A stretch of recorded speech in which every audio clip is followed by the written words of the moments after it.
Greedfall 2 is the second game in the series from Spiders, which is a company that has been doing RPGs that punch above their weight for quite a while now.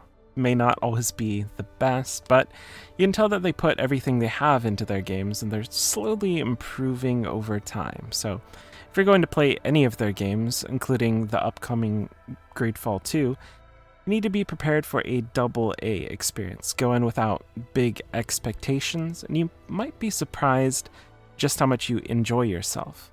Greedfall 2 itself is a continuation of the series that is set within the Age of Sail, so basically think like 15th, 16th century in terms of technology. Expect early firearms, colonialism, and tribes of people fighting against overwhelming odds, that sort of thing. In Greedfall 2, you're one of the members of a tribe from Tier 4D, which is the New World, and you've been brought back to the Old Continent. Greedfall 1 took place in Tier 4D. You'll be exploring the Old World in all of its decaying majesty. It's pretty interesting because this is actually a sequel to the first game, which, like I said, is completely set within Tier 4D, with only a short period of time where you're anywhere near this part of the world.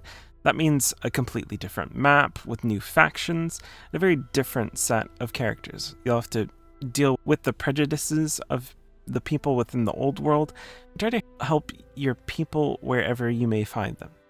And the combat is taking a very different style as well. Spiders has embraced the early BioWare style that they've been kind of pushing themselves towards.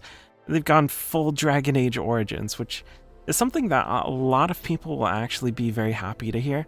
I personally am not a big fan of real-time with pause in a general sense, but for some reason in this game I'm actually kind of excited to see how it plays out.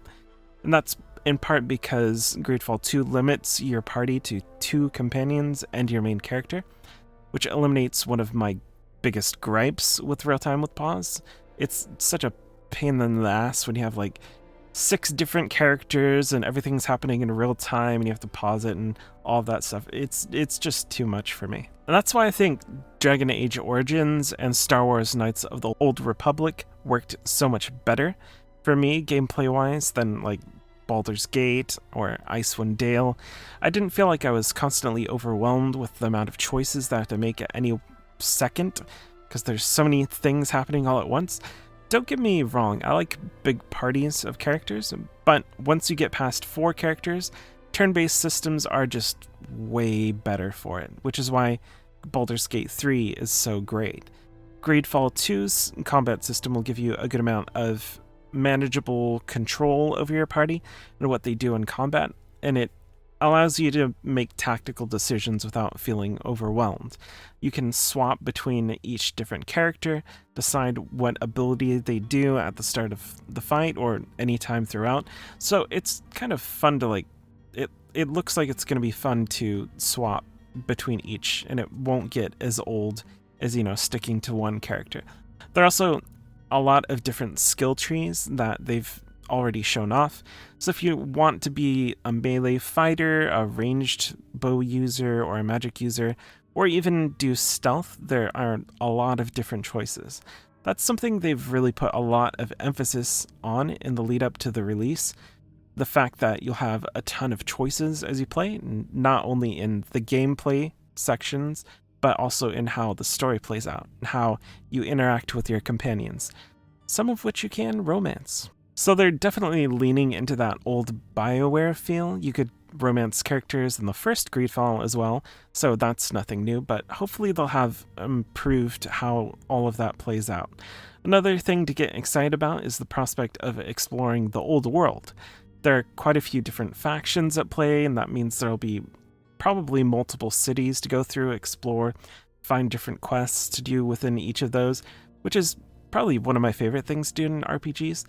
The old world should have a good amount of history to explore, and there will be different ways to do it, including stealth, which is a bit of a mixed feeling on that one, because sometimes stealth can be implemented in a way that is just not a lot of fun, but I'm willing to give it a shot, not just judged it from the start.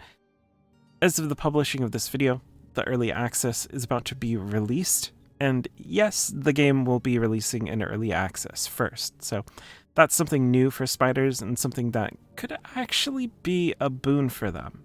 Because they're a studio with fewer resources, having the community help them basically beta test their game could work out a lot of the initial kinks that the game has and make it a better overall experience when the full release happens.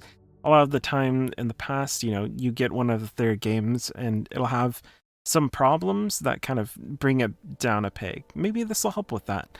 As for me, I have no plans to play the game before full release. I've had my share of early access at this point.